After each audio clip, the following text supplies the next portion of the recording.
Hello and welcome to Straight Talk, Supply Chain Insights, the podcast for your supply chain leader who is on the go and wants to be in the know. And now, your host, Laura Ciceri. My name is Laura Ciceri. I'm the founder of Supply Chain Insights, and I want to welcome you to the Supply Chain Insights Global Summit. At the Global Summit, we do a digital showcase where we ask each of the technologists that are coming to the event to share their insights on the future of supply chain 2030. Today, I'm interviewing Suresh with Edgeverve. Suresh, welcome, and let's get into it. Tell the group a little bit about yourself. Hi, Laura. My name is Suresh Prahlad Bharadwaj. I'm the product head for TradeEdge, a platform that we are building in Edgeverve, primarily to bring visibility to CPG manufacturers as to their performance through various channels, whether it's the indirect channels through distributors in the global markets or point of sale information through modern trade. We have built a global platform that's bringing almost near real-time visibility to manufacturers, brand manufacturers. And I am based out of Dallas, Texas. Edgeverve was a spinoff of Emphasis, and this work that you're working on with this point of sale network. Tell the group a little bit about how that evolved. Sure. The journey for us actually started almost 12, 13 years ago in 2009, when one of the leading CPG customers, was looking to, figure out how their distributors were performing in the emerging markets. Who were the real customers? Because the real customers were mom and pop stores, and where were they located? What were they ordering? How much of those orders were getting fulfilled? So this was the kind of visibility that they wanted to get.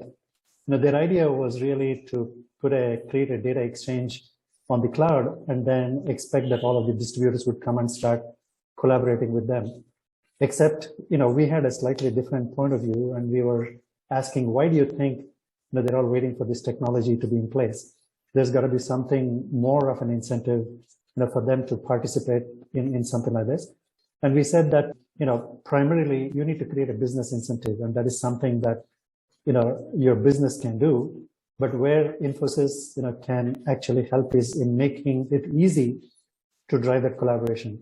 So if you try to mandate anything, with these smaller channel partners, you can pretty much forget about getting any cooperation from them. And therefore, whatever we build on the technology side has got to be very flexible in terms of accepting data, however they can send in whatever format, whatever protocols, however they can send. Some may send it through EDI, but a whole bunch of them, would probably just send it to you through email as an attachment. So that kind of tells you the broad spectrum of capabilities in your channel partner system. And therefore, you need to be able to accommodate that. And then, of course, we said, again, technology alone is not going to solve this problem. And therefore, you also need a layer of services to drive compliance, to drive, timeliness of the data delivery, as well as data quality. And that was the beginning of this service, visibility as a service, channel visibility as a service.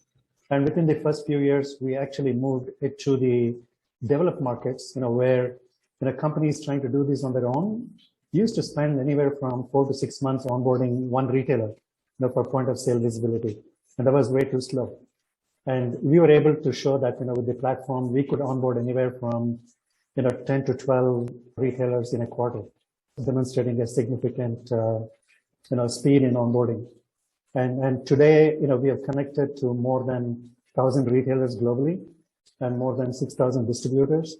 And we get point of sale data at a store SKU level on a daily basis. So that's huge volumes of data, considering we cover all the top retailers and they have thousands of stores and thousands of SKUs, selling in each store. So when you think about 2030, what do you think it looks like? Because you've been working at this now about a decade, and the company that you're doing this with, I don't think really maximizes the value of the insights that you get through the supply chain. But what do you think 2030 looks like, and how can people get ready? Sure. I think the last 2 years have really changed things significantly. While we thought, things were going on a cruise control where people, retailers were getting onboarded. And, what I said was the near real-time visibility to sales, which is really yesterday's sales today at an item store level, is as good as you could get. And therefore, companies were benefiting from that demand visibility, where they were able to drive forecast accuracies up from maybe mid 60s and 70s to closer to 80s and maybe even higher. All of that changed in the last 2 years. And especially, we all know what happened with the pandemic. And so, there was already a trend towards, more new products being introduced in the markets. But what COVID did was really to drive a lot of the sales online. That means your demand signals, got further fragmented, right? And your conventional points of aggregation of demand, which are the retail stores and maybe the warehouses further upstream, were no longer as relevant. Not to say that they're not relevant at all, they're still relevant, but I think relatively speaking, your demand signals got more fragmented because you and I could be sitting anywhere, around the globe and placing orders for onesies and twosies. And so the question is, how will I ever bridge that gap between, what I forecasted and, what the actual demand is going to be? And it actually comes down to where you position inventory, right? And therefore, the way I look at 2030 is that it's not enough if I simply have those rigid points of replenishment.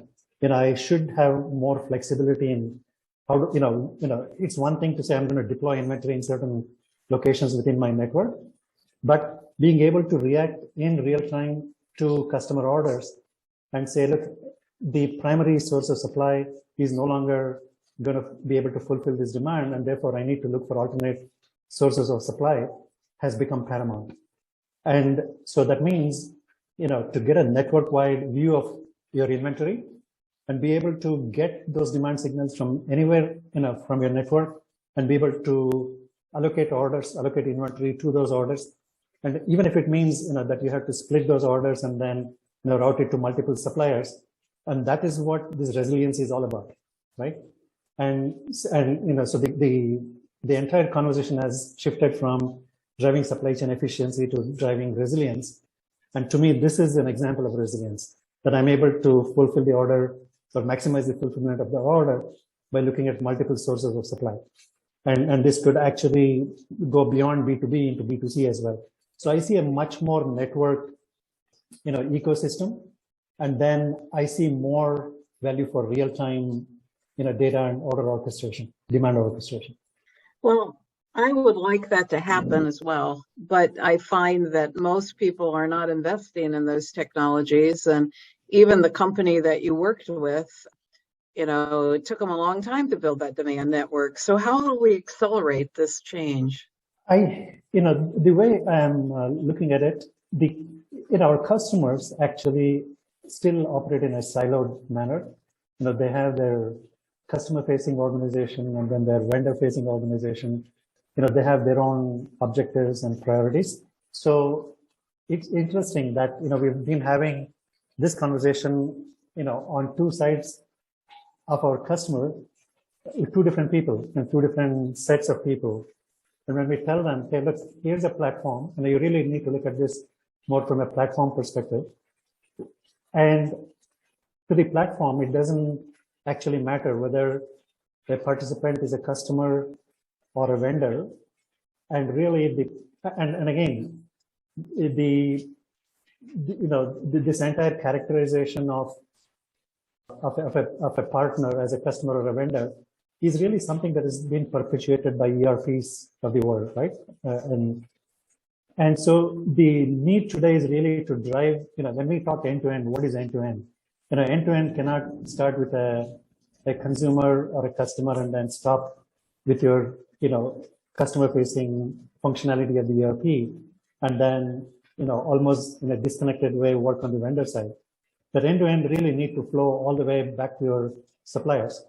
I'm seeing more and more conversations, happening where, and again, this is more true for apparel and fashion industry, manufacturers, where they say, look, I need to know my supplier's supplier. It's not enough if I know my supplier, because a lot of the time the risk emanates at a tier 2 or a tier 3, and I need to know that as soon as such a risk materializes. And therefore, how do I create that disintermediation? The only way you can do that is through a network.